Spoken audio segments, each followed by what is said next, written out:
কিছু কিছু মৌলবী আছে যারা আমার মতন টুপি টাপি লাগায়, ভাগলি তোর ভরে না, ফাললে না ভরতে, বানতে গেলে তো একটু বুদ্ধি লাগে, ঠিক নিও।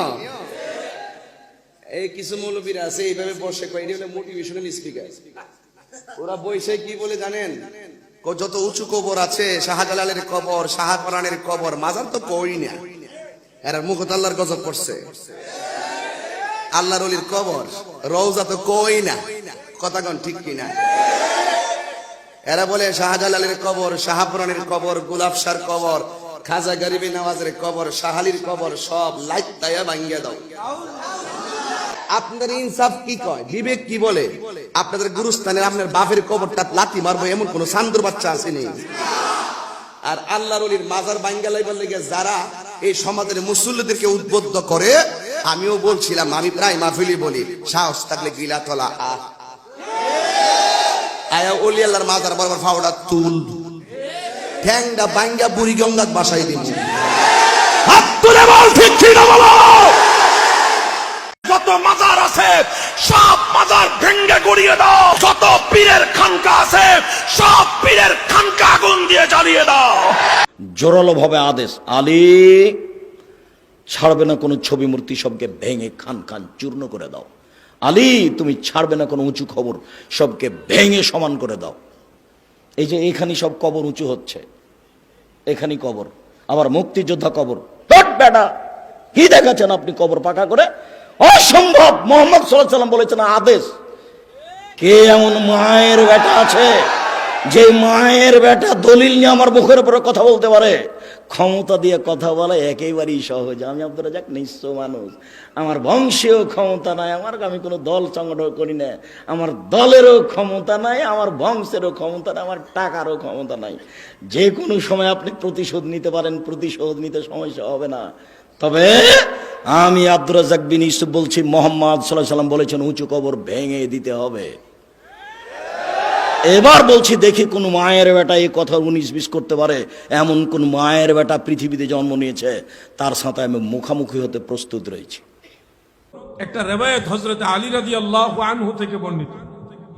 তিনি একজন তাবেঈকে বলছেন, আমাকে আল্লাহ রাসূল সাল্লাল্লাহু আলাইহি সাল্লাম যেই কাজ করার জন্য আদেশ দিয়েছিলেন, আমি তোমাকে সেই কাজ করার জন্য আদেশ দিচ্ছি। যে মূর্তি পেলে ভেঙ্গে চুরমার করে দিবে, আর উঁচু কবর পেলে সেটা ভেঙ্গে সমান করে দিবে। মানে উঁচু কবর ভেঙ্গে সমান করার আদেশ আল্লাহ রাসূল সাল্লাল্লাহু আলাইহি সাল্লাম দিয়েছেন। এটা সহিহ হাদিস। যদি মাজারগুলো ভেঙে দেওয়া হয়, তাহলে যারা কবরে শায়িত আছে তাদের সাথে বেয়াদবি করা হবে কিনা? তো দেখুন, কবরের উপরে পাকা করা থাকলে বা গম্বুজ থাকলে এটা আল্লাহ রাসূল সাল্লাল্লাহু আলাইহি ওয়াসাল্লাম ভেঙে দিতে বলেছেন, যেটা মাটির সাথে মিশিয়ে দিবে। তো এখন আপনার যিনি ওখানে শায়িত আছেন, একজন বুজুর্গ ব্যক্তি, তো তার সম্মানটা বেশি না রাসূল সাল্লাল্লাহু আলাইহি ওয়াসাল্লামের নির্দেশটা সম্মানটা বেশি? অবশ্যই রাসূল সাল্লাল্লাহু আলাইহি ওয়াসাল্লামের সম্মান বেশি। ভেঙে দেওয়াটাই তার সম্মান। কারণ একটা হাদিস আজকে জুমার খুতবায় বলেছিলাম যে আনা আগনা শুরাকা, মানে আমি যে শিরক করা হয় শিরক থেকে মুক্ত, আল্লাহ বলছেন হাদিসে কুদসি। শেষ পর্যায়ে গিয়ে বলেছেন যে ব্যক্তি মান আমিলা আমালান,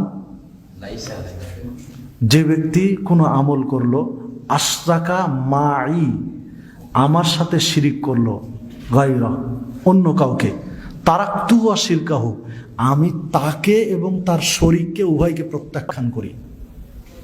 তাহলে এই হাদিসে বোঝা যাচ্ছে, হাদিসে মুসলিমের এই হাদিসে বোঝা যাচ্ছে যে যার কবর পাকা করে শিরিক করা হচ্ছে, আল্লাহ উভয়কে, যে করছে আর যার করা হচ্ছে, দুইজনকে ছুড়ে ফেলে দিবেন। যদি তিনি মন থেকে চান বা এইরকম কোনো চেতনা থাকে বা এরকম টেন্ডেন্সি তার থাকতো আগে থেকে যে তার কবর সম্মান করা হোক বা ইত্যাদি, তাহলে উভয়কে আল্লাহ ছুড়ে দিবেন। তো যদি তার কবরটা ভেঙে দেওয়া হয়, তার কবরটা সমান করে দেওয়া হয়, তাহলে এইরকম একটা সিচুয়েশন থেকে তাকে বাঁচানো হলো। তার মানে অবমাননা নয়, বরং তার আরো উপকার করা হলো ভেঙে দিয়ে। আর মুহাম্মদ ইবনে আব্দুল ওয়াহাব নাজদি তিনি যখন সংস্কার কার্য পরিচালনা করেন আরব রাষ্ট্রে, তখন সাহাবিদের কারো কারো কবরের উপরে গম্বুজ বা কিছু ছিল, এটা ইতিহাসে বোঝা যায়, সেটা কিন্তু তিনি ভেঙে দিয়েছিলেন। তো সাহাবিদের কবর, পাকা কবর বা সাহাবিদের কবর উপরে গম্বুজ ভেঙে দেওয়াটা যদি সাহাবিদের লাশের অবমাননা না হয়, তাহলে আমাদের দেশের যারা আছে তাদের অবমাননা কোনোদিন হবে না।